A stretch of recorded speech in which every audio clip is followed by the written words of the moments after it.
Hello, this is Doug Washburn for the Harford County Public Library. Today is 21 March 2019. I'm with the Harford Living Treasure, Thomas Francis Cochran. Technically we're in the Moncton zip code, but the area here is more commonly known as Taylor. And we're not too far from where Mr. Cochran was born. So, welcome, sir. Thank you. Good.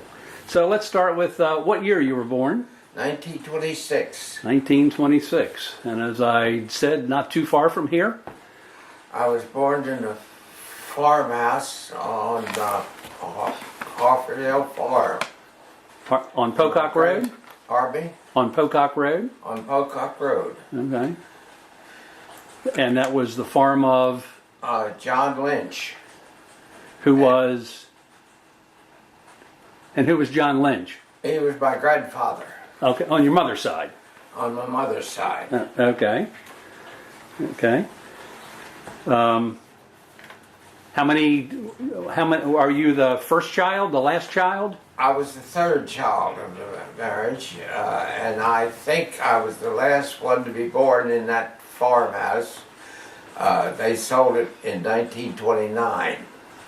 29, okay. So the house you were born in is no longer there? No longer there. They tore it down and built a big house on the property on the same area. All right. And yeah, I looked that up on the land records, and it must be a huge house. It said it was 12,000 square feet and had 14 bathrooms. yes, it was a big house. The other one was an old house, and Mr. Wing, who bought the property from my grandfather, was sorry that he started tearing it down before he realized what a nice house it was. Oh yeah. As Ledoux, the one he bought, he remodeled it, and it's still living and still using as a home. But they tore that one down and made a huge, big one with, like you say, 14 bathrooms and 5 bedrooms. Wow. Why was the house such a big good Well, one that your grandfather had?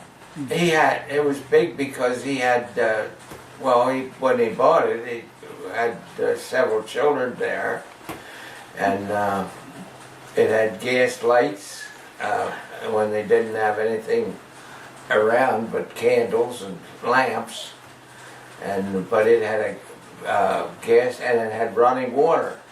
They had a ram down in the stream that pumped the water up to the attic of the house, and with a big storage tank, so they had running water in the house. Now this was your grandfather's house or the Wing grandfather's house. Oh, your grandfather's house. Yeah.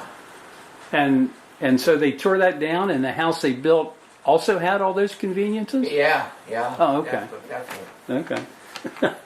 And they were nice. I mean, it was a very nice house they built. And where did they take you when you were a baby? When did they take me? Mm-hmm. What do you mean? Where you grew up? I grew up there. After I was born, and my mother and father went to their own home that they had bought, and that's where I grew up, there on the corner of Pocock and Jarrettsville Pike, right next to the blacksmith shop, Okay. which was on the corner. And I used to go through the hedge and watch Mr. Kersey shoe horses and work on the wagons and all that stuff. Actually, the house I was raised in was at one time what they call a wheelwright house, a wheelwright shop, and where they made the wagons. And so I was very anxious to look at shoe the horses, and sometimes I'd hold the horse for the blacksmith. And I like to watch them, how they would heat the shoes and put them in the scalding or the water to cool down so they could put them on the horse's hoof. So what was your dad's name? My dad's name was John Raymond Cochran. And what'd he do to make a living? He was a truck driver for the Taylor Cooperative Milk Company, and he picked up the milk at the milk stands at the ends of the lanes of the farmers. And some of the names of the farmers were the Wilbur Gross was the first one up at the start of the route. And let me see, Wilbur Gross, then Harry Scarf, and then they came down to Taylor to pick up milk from George Walker, let me think, George Walker, Pocock's, and then on down the road. So the Gross farm would be at basically the corner of Houck's Mill and Jarrettsville Pike. That's right. And Scarf property would basically be Ledoux's. That's right. Okay. And then on down, picked up Kersey's. And he had a farm as well as a blacksmith shop. And I used to do the milking for him for when I was older. I'd go to school. Before school, I'd go milk his cows and then bring it out to the stand. And then in the evening, I'd do the same. And he had a son that didn't like farming. He was also a metal worker, and he did a great job on making tools and things for farmers. And let me think. Okay, that's fine. So you would have lived right across the road. When I was young, it would have been Burrell's store. Right. But back before the turn of the century, it would have actually been the Taylor Post Office. No, I don't think it was the post office. I'd say before your time, 1878. Oh, yeah, before my time it might have been. Yes, okay. But, Were there other store owners there? no, that was Dad, what? Wiggers. Well, Burrell store was, before that was Wiggers. Okay. And he used to come over to our house to get water because for some reason sometimes his well wasn't working right. And I'd sit on his foot while he was trying to carry water home.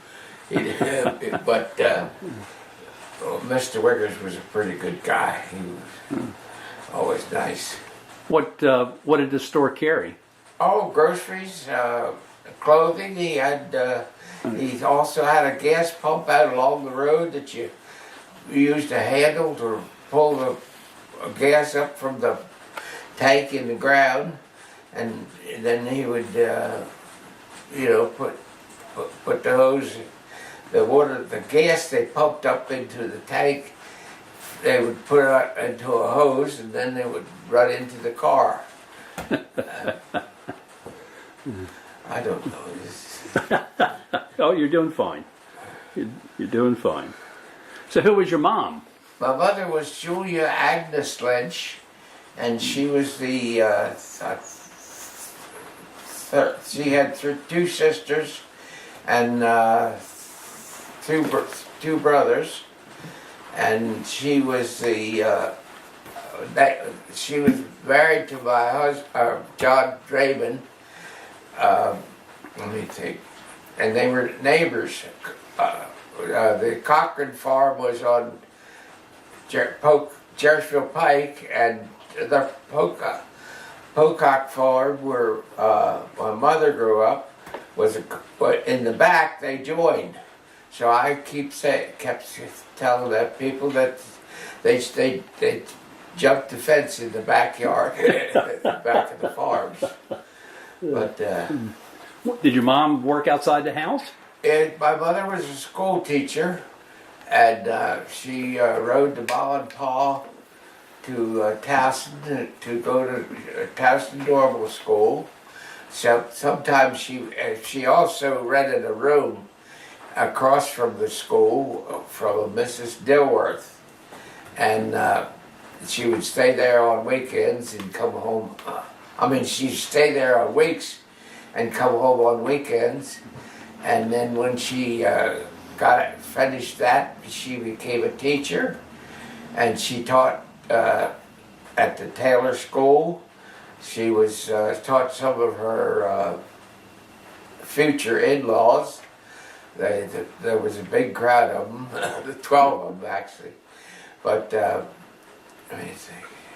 She also taught at St. John's Catholic School down in Long Green Valley, and she drove a horse and buggy to work when she worked there.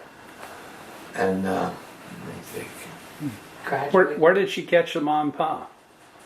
She caught it down in Falston. She rode her buggy to Falston Station, Falston Railroad Station, and then she would ride into Towson on that. Did she also teach at Jarrettsville? No, I don't think she ever taught at Jarrettsville. I know she taught at St. John's. She graduated from Jarrettsville High School. Graduated from Jarrettsville, yes. So where did you go to school? I went to Taylor for the first 7 years, and then after that, Dad. what? What about Taylor? Well, I had a teacher that No, what? 1 mile from your house. 1 mile from my house, down Jarrettsville Pike. We used to walk most of the time, and the teacher, I was left-handed, and she insisted that I understand by orders from Milton Wright that I was that I was made to write with my right hand instead of the left, and I think it's messed my brain up ever since. Do you still write with your right hand? If I write at all, but yes. Okay. I'm sort of what they call ambidextrous. Okay. I can use either hand, but the right hand is predominant now. She changed me all over. So if your mom taught at Taylor and you went to Taylor, was she your teacher? No, she when by that time she had too many children. But this was when she first before she was married. She was a teacher. Okay. So Okay. I'm going to say that would be an unusual circumstance. no. So, but how many children, how many brothers and sisters were there in There total? was 8 of us all together. One of my sisters died very young, at 3 years of age of pneumonia. But there was 5 boys and 3 girls. And were your mom and dad part of big families? Pardon me? Was your father one of several children, and your My mother? father was one of 12. Oh wow. And well, they all were a lot of them were local, different places in the area. So did you have a lot of cousins at Oh, school? I had cousins by the dozens. Well, I was to say, my sister had, let me see, cousins. Uncle Wicks had 10 children. All their children were cousins, and I don't know. I think I had about 64 first cousins. Holy smokes. I think that's right. I don't know. So did you go on to high school after Taylor? After Taylor, I went to a 1 year of St. Margaret's in Bel Air, and we took that year to learn religion and to be a what do they call it? Confirmed as a Catholic soldier, Catholic, and then after that I went to Bel Air High School, and I went.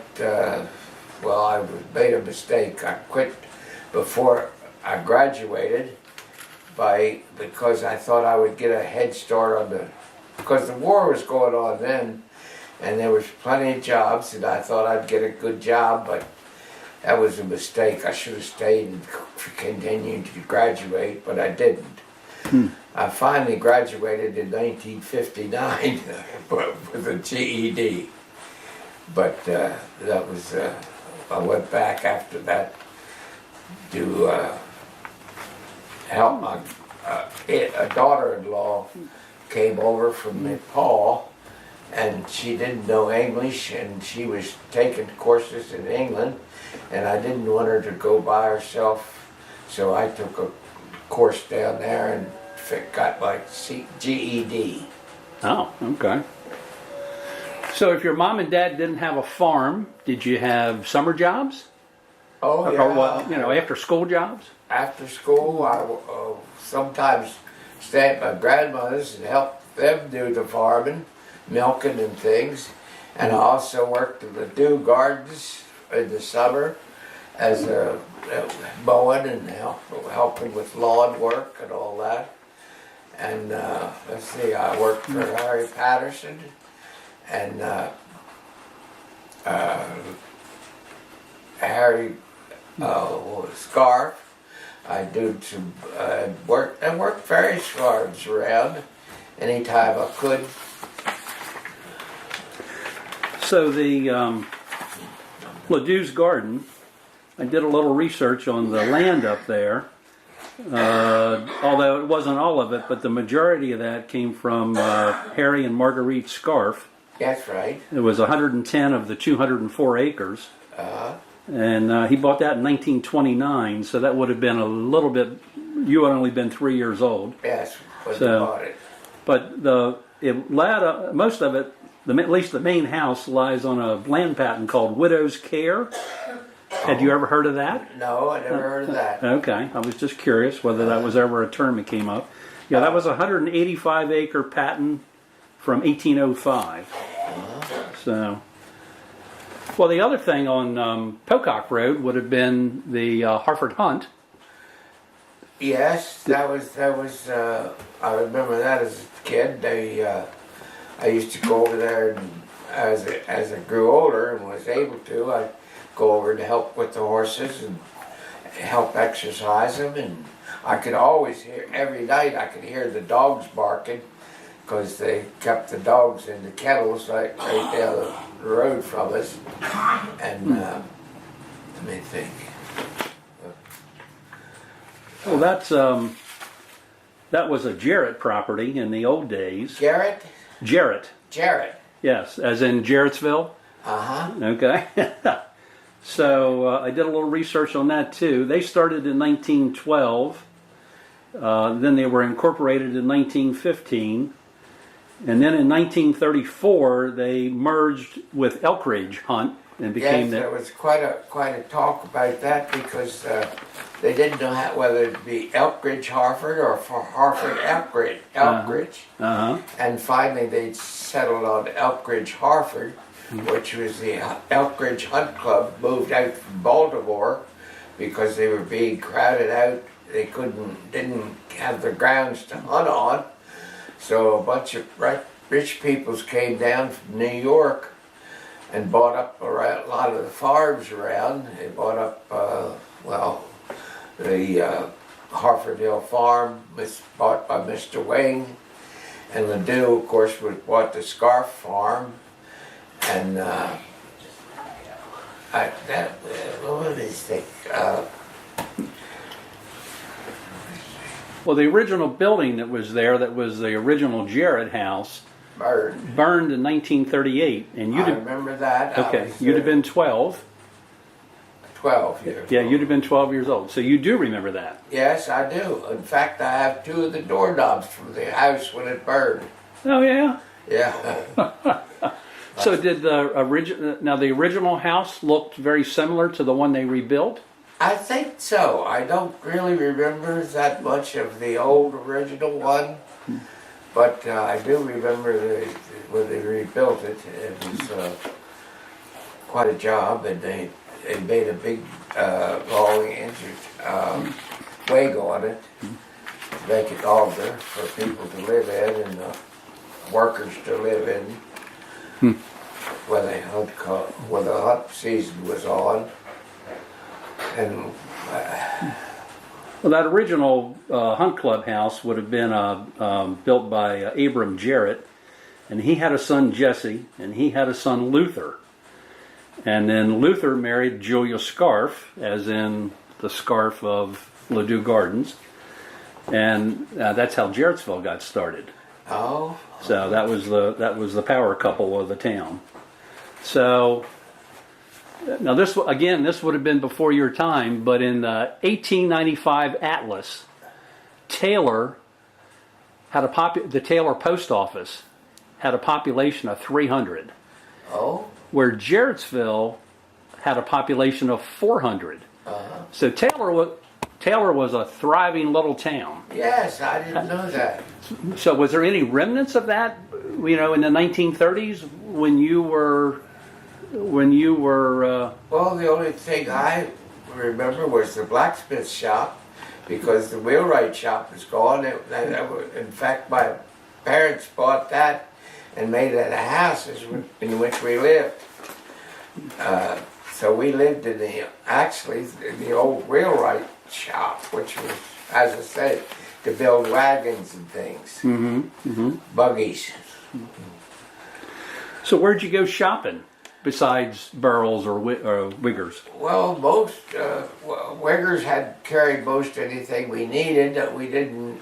A lot of the food we raised on a big garden in the back of the house, and of course my father drove the milk truck, so he could get milk from when they bring it home for us, and mother would bake bread. She made the most delicious rolls and bread, and of course we were pretty well.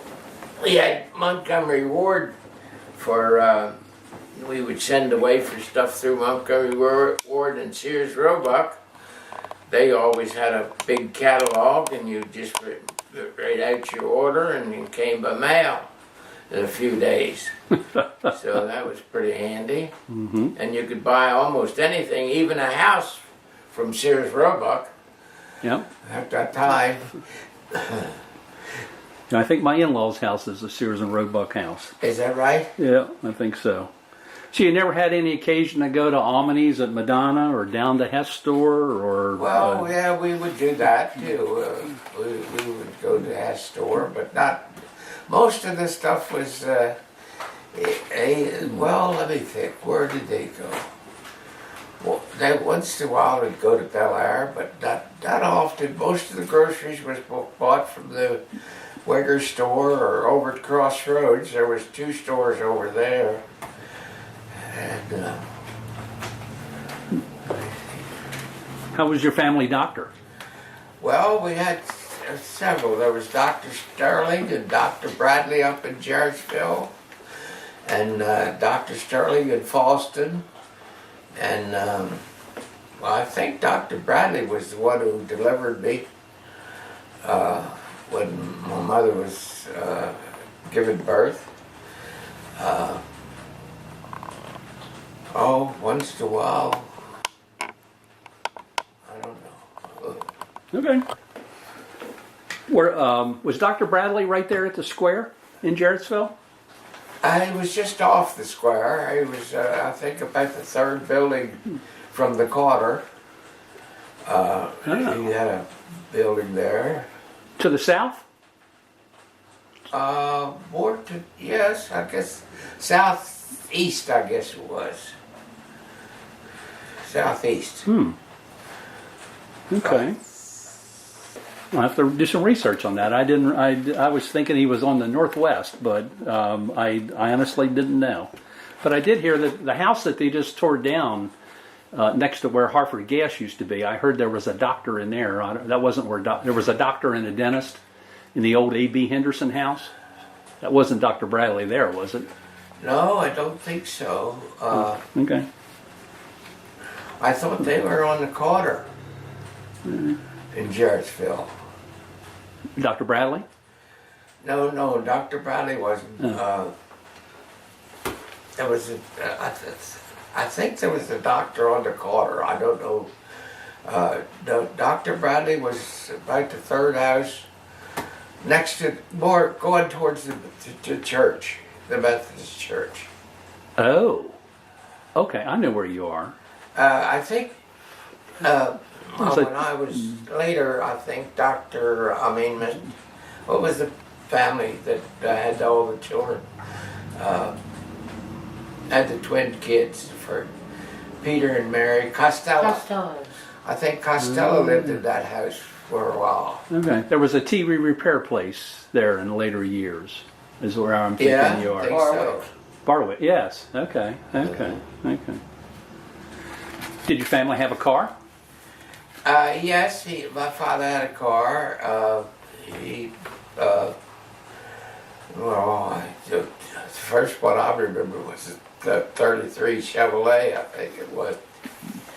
But, yeah, he had a car.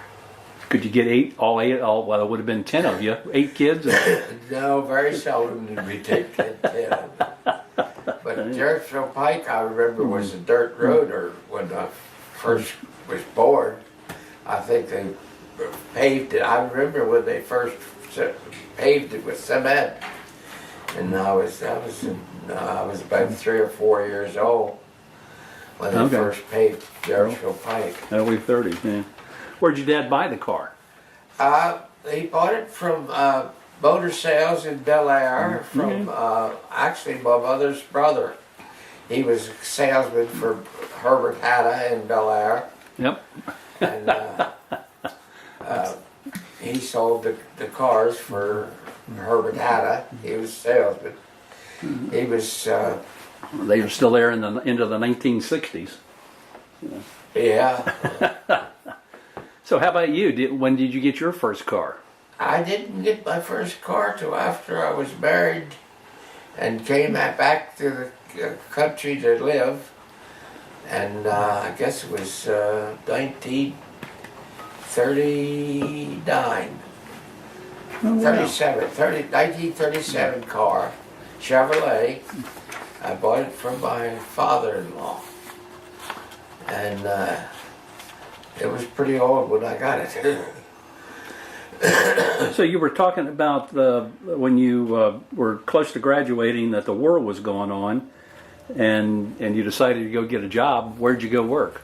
I went to work for American Hammer Piston Ring Division in the factory, or the foundry, but that didn't last very long. I only worked there about 3 weeks, and it was too much for me. It was too hot and dirty. So then I quit that, and they said they wouldn't give me a release. I said, I don't need a release. I can go back to the farm. But I didn't go right away. I took a time off, went for work for a bank, and I stayed with them for a few years.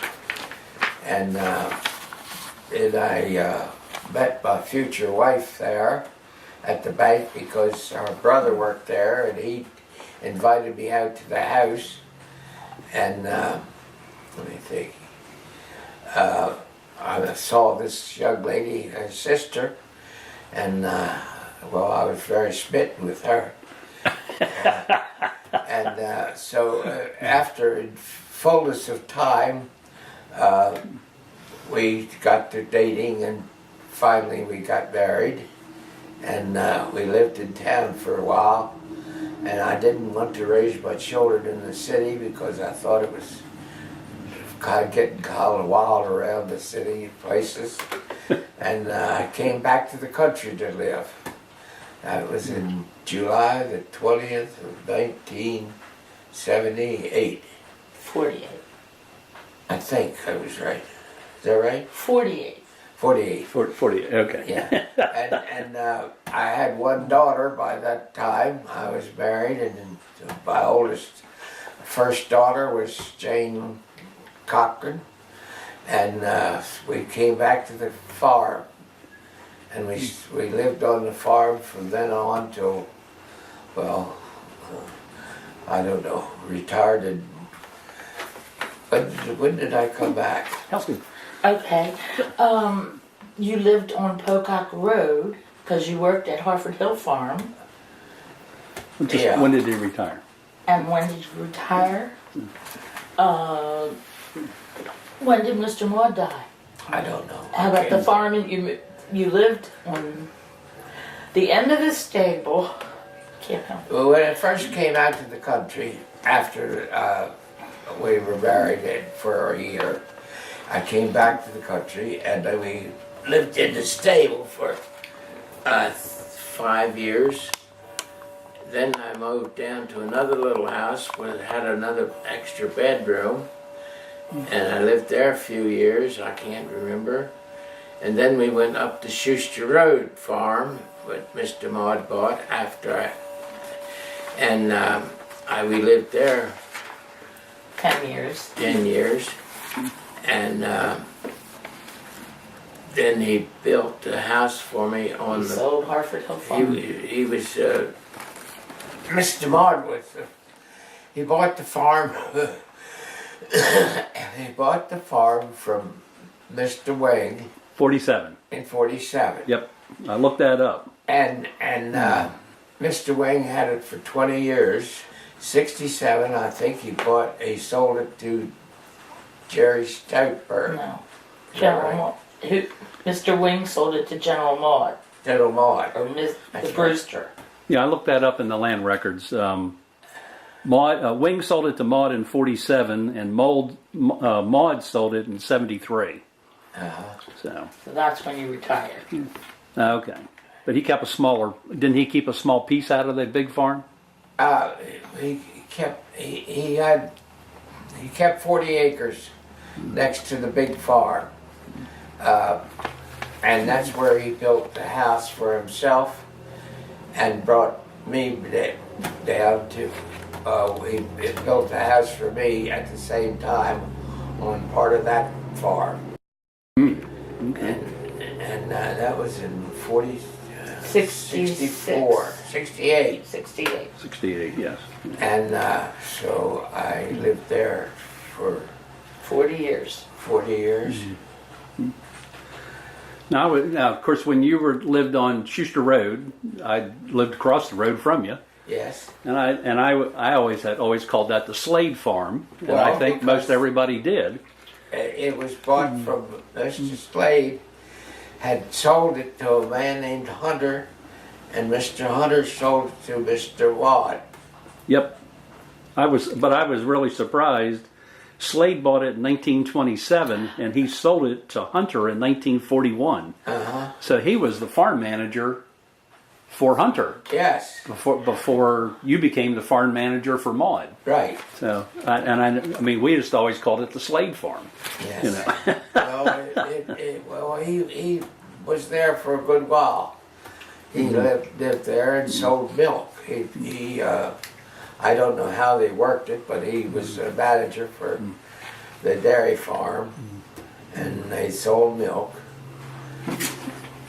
Now that I do a lot of land research, and I was very surprised that the farm, and then Maud sold it to Safel, Yes. and he's still there. But that farm was 124 acres.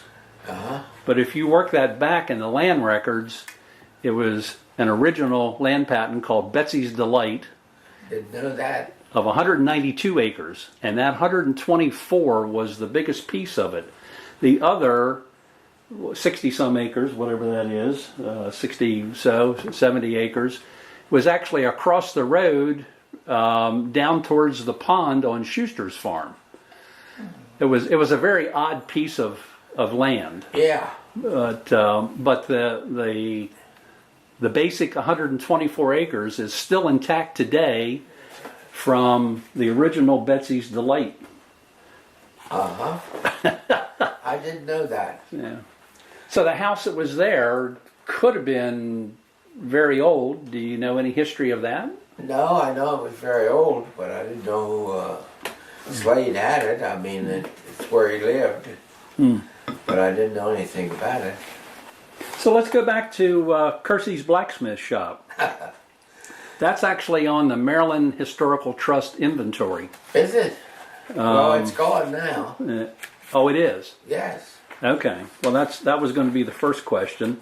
Is it still standing? He also had a small farm, which I worked, as I say, when I was going to high school, as I would milk the cows and then put the milk out on the stand and then go to school. When I came back, I would milk the cows again and put the milk in the cooler for the night, and but I did not farm the land. I just helped. I worked on the dairy land, the dairy end of it, milking the cows and that sort of thing. He didn't have many cows, but I think maybe 12. And So was it literally the first building on the corner? the blacksmith shop was the first building. Next to it was the wheelwright shop, but they made into a house for my mother and father. Okay. But the blacksmith shop itself was on the corner. Okay. So when I was doing the land research, that corner lot, the house there says it was 1950. So did the blacksmith shop stand until about 1950? I would think so, yes. That's about right. Okay. And then the next property over, according to the State Department of Assessment and Taxation records, is dated 1800. So that would be the house that your dad converted to a home? That's right. Okay. Okay.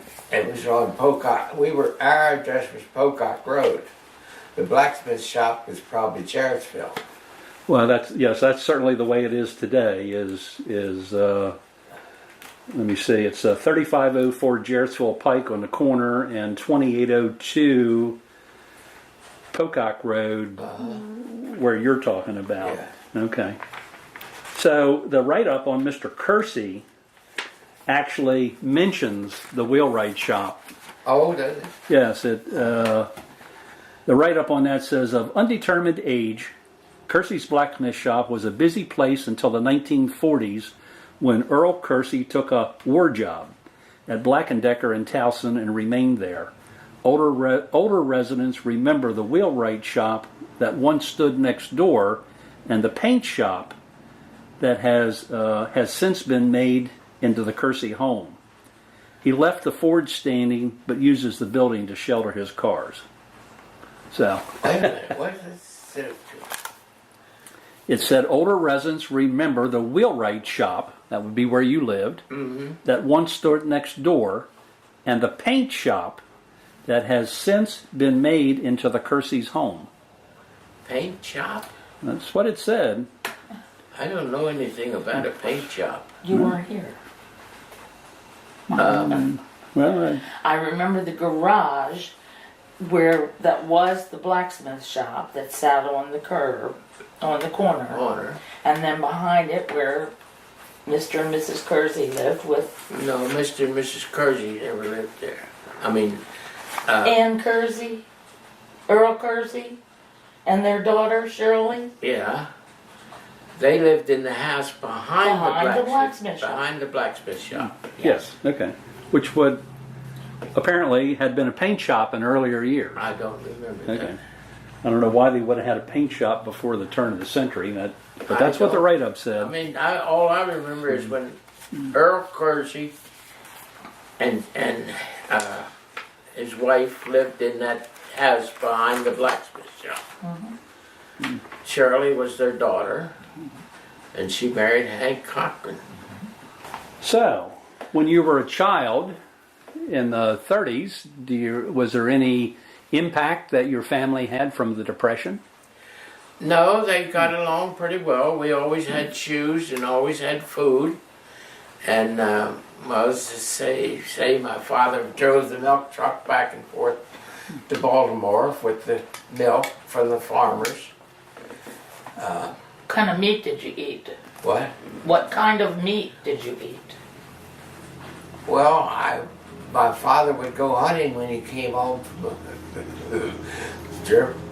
the milk run, and he'd go up in the Dews Woods and kill a couple of squirrels, or maybe out in the fields a couple of rabbits. Yep. And we had other than that, but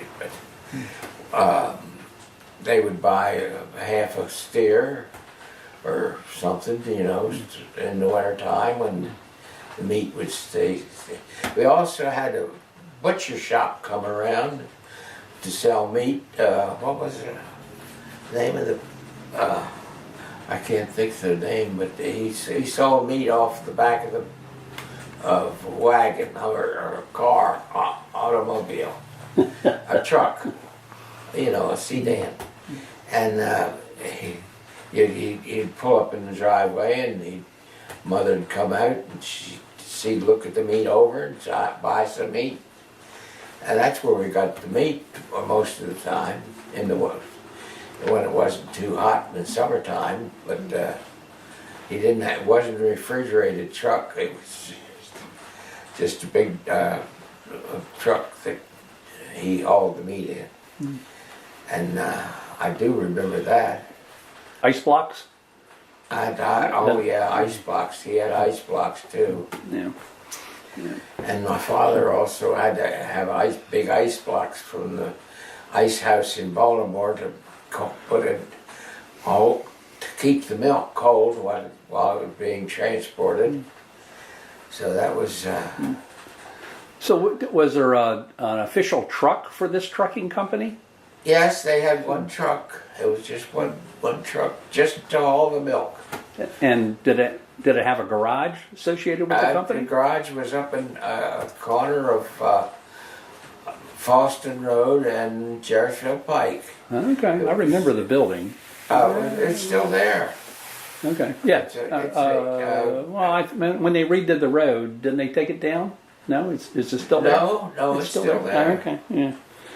Okay, well, I never realized there were. I mean, Shawsville had a trucking company. Yeah. And Jarrettsville had a trucking company, and I guess I never realized that Taylor had just the one. They were the individual from Wilma Grosses down to Jacksonville. They collected milk all the way in each farm, and but it was the Taylor Cooperative Truck Company. Okay, well, that's a new piece of information for me. And my father mostly was the one that drove the truck. Well, he always drove that truck until they more or less, if the war came along. So in World War II, you talked about you were making piston ring. That was just a temporary thing. Oh, okay. I mean, What, were you living in that area? Are you talking about over Coppers? What they called Coppers Company later? Yeah. No, this was in Bush and Hamburg Street in Baltimore. It was Coppers Company, but it was Bush and Hamburg Street. Ah, okay. So it wasn't out in the country that we're used to. Okay. Okay. I didn't realize they had their roots downtown. And you just were staying down there, so you didn't commute back and forth? I rented a room from a Mrs. Cougherty, and she had I think it was 2109 Homewood Avenue. Homewood, that can't be too far from Hopkins. No, it wasn't. Okay. And in World War II, did rationing affect you a lot? Rationing. Mrs. Cougherty I got 2 meals a day.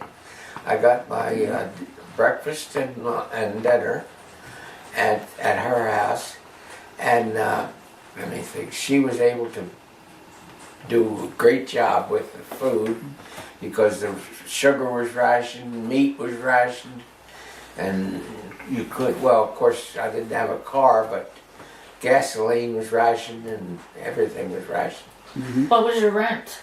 $7 a week. $1 a day. And that was for 5 days because I didn't stay there weekends.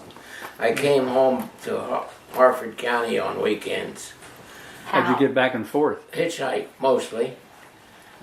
I would drive the trolley out to Towson, and from Towson I'd stick up my thumb and ride up it was pretty good. It actually wasn't too bad. Yeah. Every weekend I'd ride home that way and go back on Sunday night. And it worked out pretty good. You didn't hitchhike in the dark, did you? No. I used to do it before dark. Let me see. So you were the farm manager for Mr. Maud. Well, I came out to work for, well, my uncle was farm manager then, when I came out here the first time, to stay. Okay. And then gradually, when he retired, I took over as farm manager for Mr. Vaught. So there's a lot of big farms in the area. That were taken up by fox hunters. There was my grandfather's Cochran's farm was bought by Mr. Tom Eastman of the Eastman Kodak Company. Okay. And he would fly down in his airplane and go fox hunting. And he had a pilot named Jimmy Lynch, although he was no relation to the Lynches that of my mother's family. But and he bought my grandfather's farm on Pocock Road, and my grandfather moved over to Crossroads on a farm called Haydenhurst, and that's where my grandmother had her when he died. It was my grandmother's farm, and my uncle Vernon took over as the farmer. And I used to stop. I used to go there and stay and work at the farm when part time, and then sometimes when the school was on, I'd milk the cows before I went to school and milk them up when I came back for my grandmother or my uncle Vernon Cochran. Mm-hmm. Well, the farms that were bought up by the New York people, were they still farmed and they also had farm managers? That was a very common job? Pretty much. I don't know, let me see, Mr. Ledoux had a farm manager. His name was named McDermott, and I would work there for him and in the gardens and help with the mowing and things like that. But it wasn't really, he didn't have cattle, he had horses, but Ledoux had horses, but he didn't have cattle. But a lot of the farms, they rented their land out to people who farmed it for them. Okay. Where did your dad work when he stopped driving a truck? Glenelg Martin's. He went to work for them during the war. And then after the war, and they were laying off people, he got a job across for the guy that bought the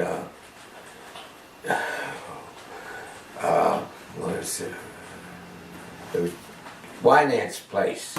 It was called Gamecock Farm, and E.T. McLean bought it and fixed it up and made it livable. And he raised game chickens, fighting chickens.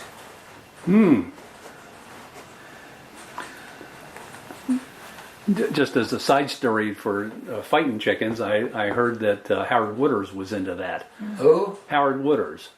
I didn't know that. No, okay. There was there was chicken coops in the top of the store that supposedly is where he kept. They used to have them behind the store. He must have had them behind the store.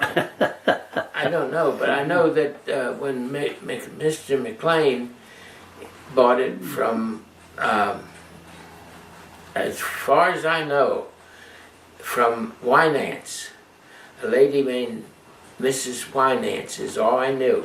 She had 2 children, Peter and Gary. And when Mr. Wing's first wife died, he married this widow woman, Mrs. Winance. And so Mr. Wing and his widow woman married, then Mr. Wing took over the raising of the Peter and Gary Winance. Is that Winance? Is that what you're saying? I think that's the way it was. Okay, that's the way it sounds. Okay. Peter White was worked for Maryland. He was a photographer for Maryland Horse Magazine. I know that. Gary, I don't know what he did, but they're both dead now. But they were actually, this is Winans. The house was across the road from Taylor School. And somehow it burned the inside out of it. And it was vacant. And when I was going to Taylor School, after I got a little older, I could run across the road and we'd go through that house and play and during recess.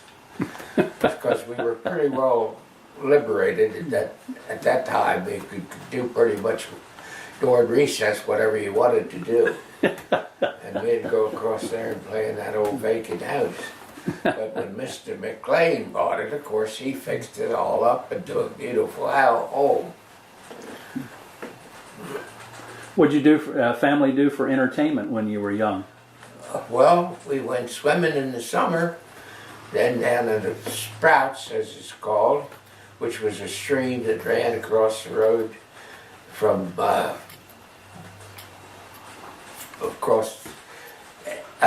down part of the hunting grounds for the club, and we had free range over that, all the hunting grounds. And what do we do for entertainment? Well, let me see. We had, I don't know, what actually. Bicycles? I had bicycle, yeah, I had bicycle. We rode all over the country on the bicycles. And, well, I don't know. Dances? Huh? You go to dances? Well, actually, not till I got to be out of high school. We never went to dances. Movies? Very seldom did we go to the movies. I remember when they made the film Maryland, called Maryland, in 1939. I watched them help make that. I still have a copy of that movie, by the way. Have you ever seen it? No, I don't believe I have. Well, it was called Maryland, and it was about the Maryland Hunt Cup. Oh. And in fact, a copy of it over there in that cupboard. But I had John Payne, Fay Bainter, Charlie Ruggles, Buddy Ebsen. Oh, in it. So you mentioned your firstborn was Jane. How many children did you and Mrs. Cochran wind up having? We had 8, 4 and 4. All right. 4 boys, 4 girls. Guess they kept you busy? Oh, indeed they did. But Jane was the first, and then came Tom. Tom was born over in, well, he was born in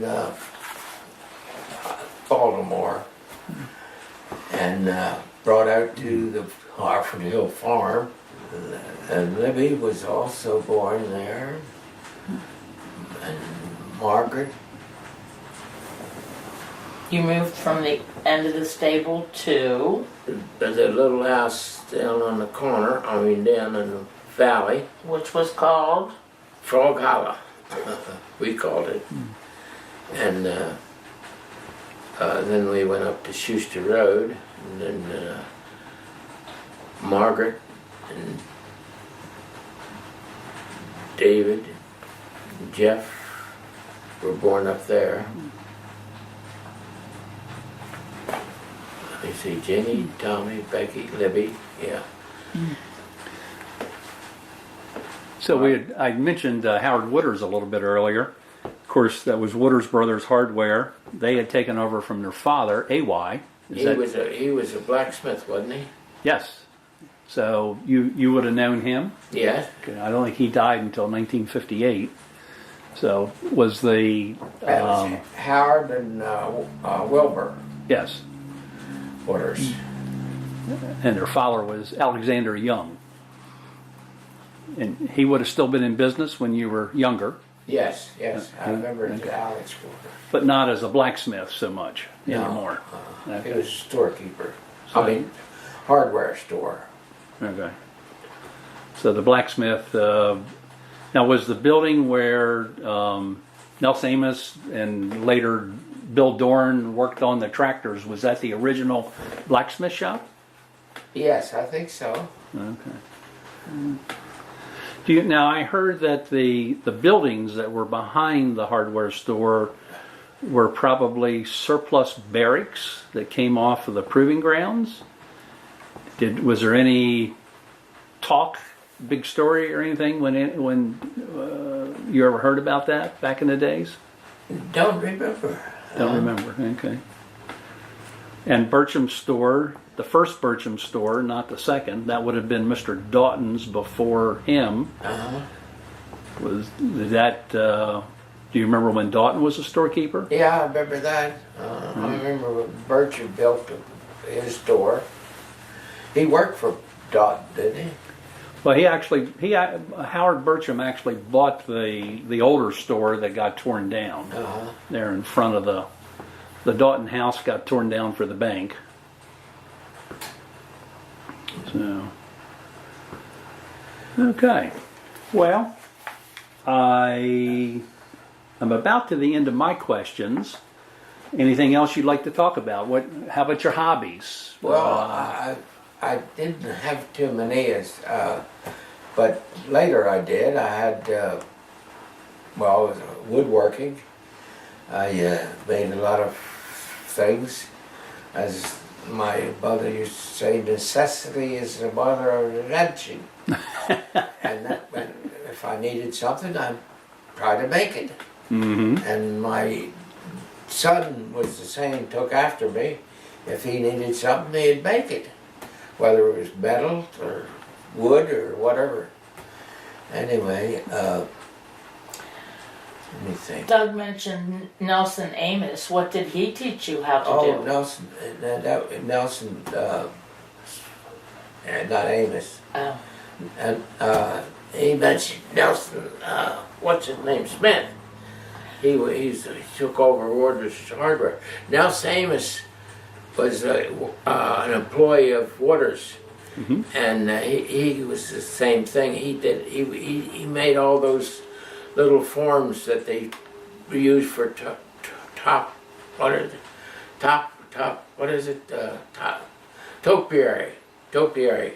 forms for all those things in the Ledoux Gardens, and he made the form, the metal form that they used to grow the topiaries in. You know, what I mean? Yeah, to get the shape of the horse and the hounds. Yeah. Okay. Right. Oh, okay. Well, he made them for Ledoux would bring up the paper with the drawing on it, and then he would make the wire forms from that drawing. But he also taught. I had some furniture. Cane furniture that the seats were out of it. It was caning, and so I wanted to get it recaned. Well, I went around several places, and they wanted like $1 a hole, and some of these canes had 100 holes around the area. And I thought, well, that'd be $100 to recane. So I knew Keith did it. And so I went to him and asked him if he would do it. And he said no, he didn't do it any longer. Rheumatism had worked on his hands, and he couldn't do it.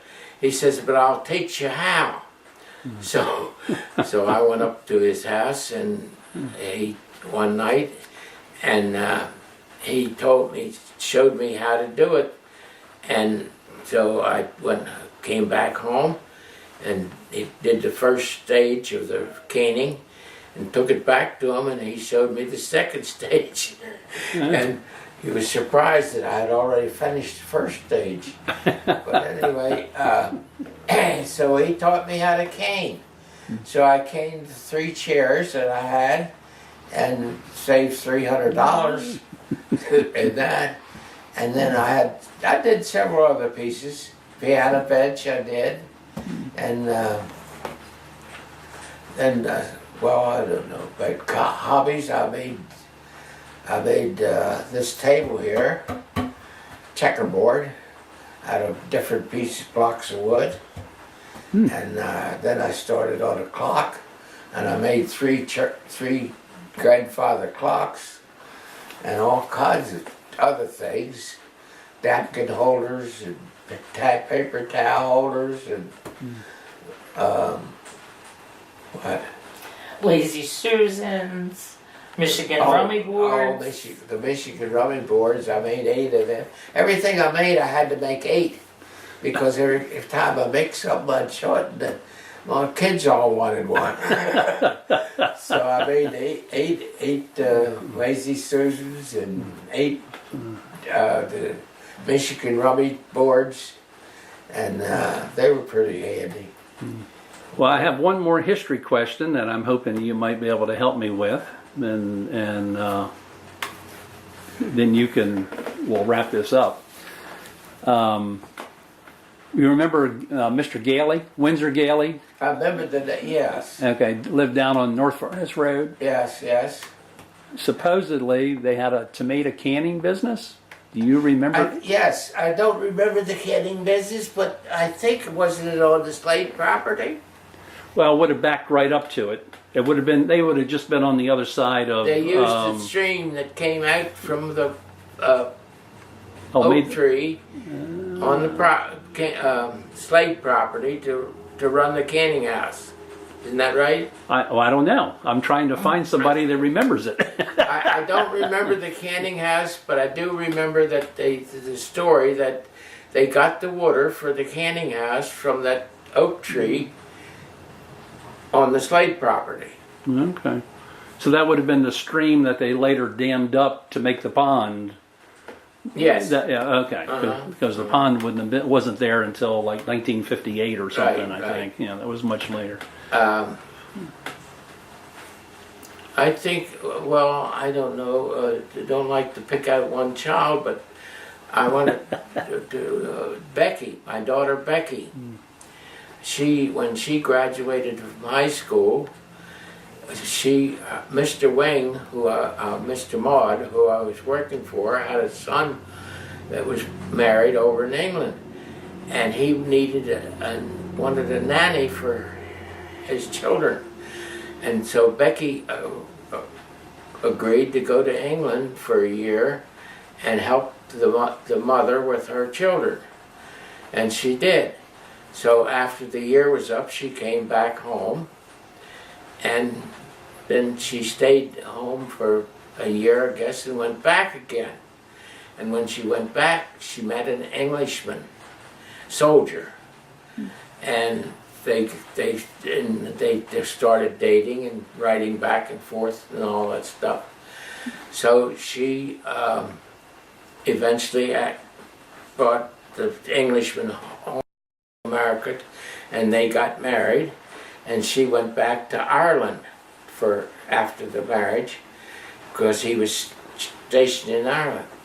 So eventually the little daughter came along, when Mary Jane and I got a trip to England to see the daughter.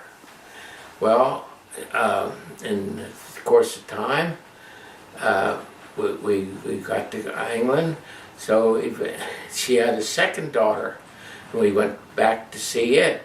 So we had several trips that way. And eventually she had the third child, and he was born in Germany. So we had to go to Germany to see it. So we got a trip to Germany. Then, from there we went to Ireland, and we had several trips to Ireland, and we got a trip to Germany. Then he was stationed in Hong Kong, so we got a trip to Hong Kong. Wow. So we kind of got, I was very proud of the fact that little old country boy was getting all these foreign trips. But anyway, that was one of them. Mm-hmm. So. So in your 1926, so you're going to be 93 this year. Yes. In those 93 years, you've seen a lot of changes in the county. That indeed I have, my Lord. How about the good changes? Let's do them first. Well, I don't know. Paved roads. Huh? What? Paved roads? roads. David Rose? Paved. Paving on the roads Oh, instead paving. of dirt. Oh yeah, the Georgefield Pike was paved, cement first, and that was good. But well, we never got any rails. But I think it was a great loss to the country that the railroads weren't used more. But I don't know what is. Well, how about changes you've seen that you weren't so happy about? That you want to talk about? I don't know. Things.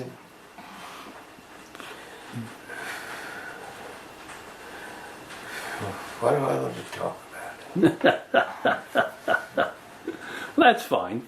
There's no rhyme or reason to it. So, any other stories you'd like to share before we wrap up? Well, what do you think, The Jay? mules. Huh? The mules. Oh, and when I was, well, I don't know, 5 or 6 years old, one evening, there was thousands of mules were coming up the pike with the army, and they came up and they bivouacked on the Pocock place, and I watched them as they, thousands, I guess there were thousands, I don't know, but I know there was a whole lot of them, and they camped on the Pocock place, meadow, back there on Pocock Road, and the next morning, bright and early, they started coming out again, coming out from the Pocock, and there was the last mule regiment in the United States Army, and they were going up to Pennsylvania to deform or whatever they did, but they camped on that Pocock meadows, and we went back that night and watched them, you know, and working in the cook shacks and all that stuff for the whole army, and that was kind of interesting. So they were just putting them out to pasture? No, they had guns and everything towing, you know, and it was a regular army mule infantry, I guess you call it, and they camped there because they were going up to Pennsylvania to Ohio to be disbanded. Oh. But it was you know, the mules they used in the army. Okay. And that was kind of interesting. I never did anything much exciting except I was pretty much traveled a lot, and I liked it. And 4-H. Rocks. The boys and the steers. oh yeah, the boys, as they were growing up, they went in to join the 4-H, and they raised cattle and pigs, and to show in the shows at Harford County shows, and even Timonium sometimes for the state show. Some of them did that. Where were the fairs back then? Well, they didn't have them for a long time. But then they finally had them up at the rocks. And then the 4-H groups. And but then they had them in Bel Air at the later years. I don't know when they first. I think they raised sheep too. One of my sons raised sheep. And and it was interesting to watch the shears come in and shear the sheep. That was pretty. Any of your children go into farming?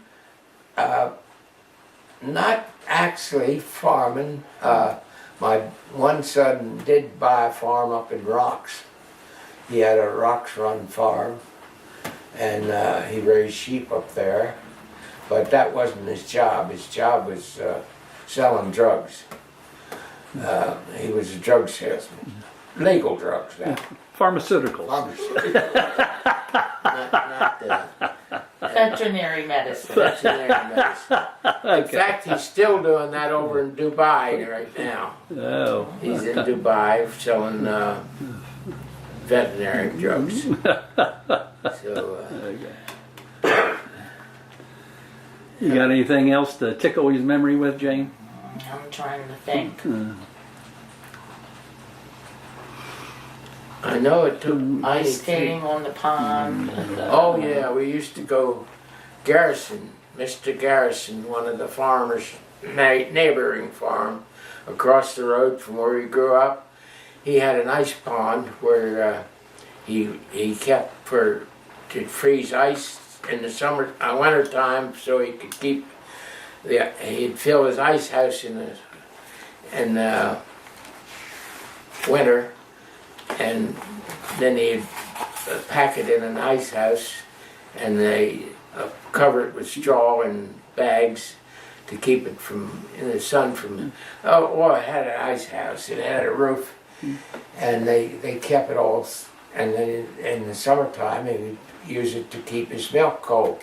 Mm-hmm. Well, the ice pond would freeze over, and of course we always went skating there. He also used his hillside of the field to go sledding in the winter time, which was great because we always had a lot of snow in the winter time in those days, and still we got global warming, as they call it, but it's only about 1-2% difference in the temperatures. But yeah, that was pretty nice to have that ice pond.